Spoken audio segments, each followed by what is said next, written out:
আপনারাও কি শান্তিনিকেতন ঘুরে আসতে চান, তাও আবার একদিনের মধ্যে অতি কম খরচায়? তাহলে এই ভিডিওটি আপনাদের জন্য। এখানে আমি সম্পূর্ণ তথ্য দেব কিভাবে আপনারা একদিনের মধ্যে পুরো শান্তিনিকেতন যতটা একদিনে ঘোরা যায় কি করে ঘুরবেন এবং অতি কম খরচা। তাহলে ভিডিওটি শেষ পর্যন্ত দেখবেন এবং অবশ্যই লাইক করে দেবেন। প্রথমে তোমাদের সকালে যে কোনো ট্রেন ধরে চলে আসতে হবে শান্তিনিকেতন। চেষ্টা করো যতটা সম্ভব তাড়াতাড়ি চলে আসার জন্য। তার জন্য তোমাদের কাঞ্চনজঙ্ঘা এক্সপ্রেস, গণদেবতা এক্সপ্রেস বা কুলি এক্সপ্রেস করে আসতে হবে। রিজার্ভেশন না পেলে কোনো অসুবিধা নেই, জেনারেলেই চলে আসবে। এরপর টোটো ভাড়া করে বেরিয়ে পড়তে হবে ঘোরার উদ্দেশ্যে। টোটো ভাড়া পড়বে 600 থেকে 800 টাকা। এই পথেই তোমরা দেখতে পাবে বিশ্বভারতী ক্যাম্পাস সহ কলাভবন, মালঞ্চ, নাট্যঘর, ছাতিমতলা। এরপর রবীন্দ্র ভবন মিউজিয়ামের টিকিট কেটে সোজা চলে যাও মিউজিয়ামের ভেতর। টিকিট পড়বে 100 টাকা পার পার্সন।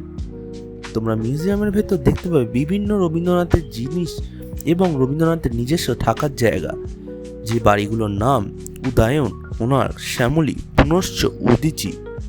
এই কমপ্লেক্সটা খুব সুন্দর, ফুলে ও গাছে ঢাকা, সাথে রবীন্দ্রনাথের সেই গাড়ি সেগুলো দেখতে পাবে।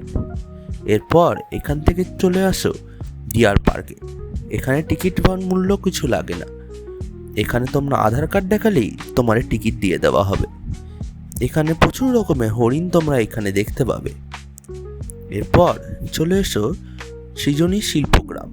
এখানে বিভিন্ন রকমের আঁকা হ্যান্ডিক্রাফট দেখা যায়, যেগুলো বিভিন্ন স্টেটে তৈরি হয়। সেই আদলে তৈরি করা হ্যান্ডিক্রাফট এখানে দেখতে পাবে। এরপর চলে এসো সুরুল রাজবাড়ি।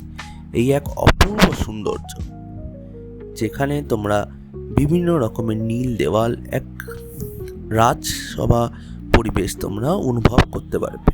এরপর লাস্টে চলে এসো রায়পুর জমিদার বাড়ি, যেখানে ইতিহাস নিজের এক কথা বলে, যেখানে তার গ্রিকো রোমান পিলার এইগুলো, তার ধ্বংসস্তূপগুলো নিজের গল্পই বলে।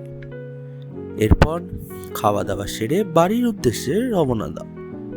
এই হলো আমাদের একদিনের শান্তিনিকেতন ট্রিপ।